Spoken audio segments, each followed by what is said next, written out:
Pour la première fois de la saison, la Formule 1 court sous alerte officielle et le mot qui circule dans le paddock ce week-end, c'est risque thermique. Le directeur de course Rui Marquez l'a notifié aux équipes jeudi matin et derrière ce classement se cache une question qui divise déjà les pilotes. Faut-il enfiler le gilet réfrigérant ou refuser et rouler plus lourd ? On remonte un peu en arrière parce que ce protocole n'est pas tombé du ciel.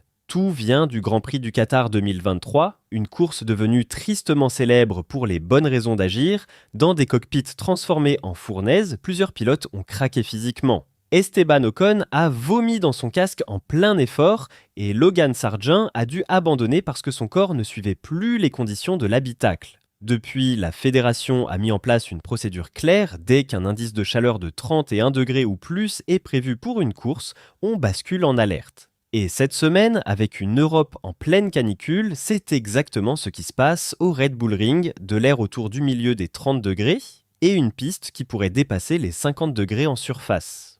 Concrètement, ce classement déclenche un dispositif assez ingénieux.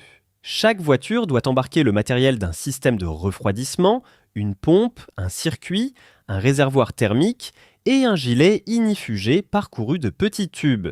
Dans ces tubes circule un liquide refroidi qui passe par de la glace carbonique, ce qui permet de faire baisser la température du buste du pilote au fil des tours.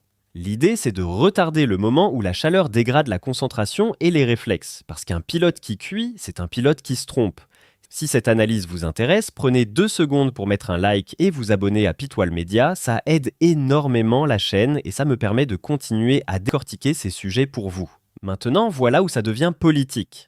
Le gilet reste facultatif et pour ne pénaliser personne, la fédération impose une règle de poids. Le matériel ajoute environ 5 kg au poids minimum de la voiture. Et le pilote qui choisit de ne pas porter l'équipement personnel doit compenser la différence de masse par du lest dans le cockpit.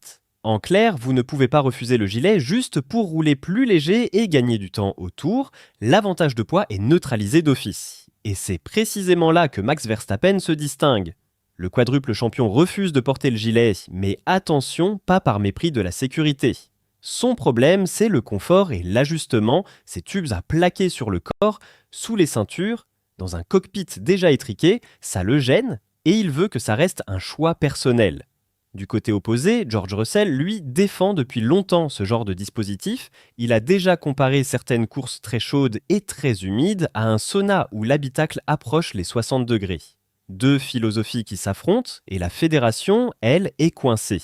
Elle peut recommander, elle peut équiper, mais elle ne peut pas imposer le gilet sans s'exposer à une accusation d'excès de pouvoir. Mon avis, je vais être clair. La sécurité des pilotes doit primer, mais je comprends la nuance de Verstappen. Un équipement inconfortable mal réglé peut lui-même devenir un danger en course.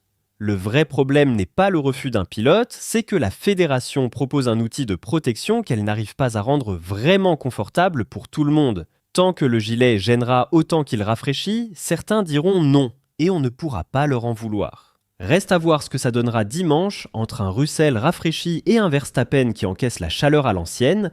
La fin de course pourrait peser lourd sur les corps comme sur la stratégie.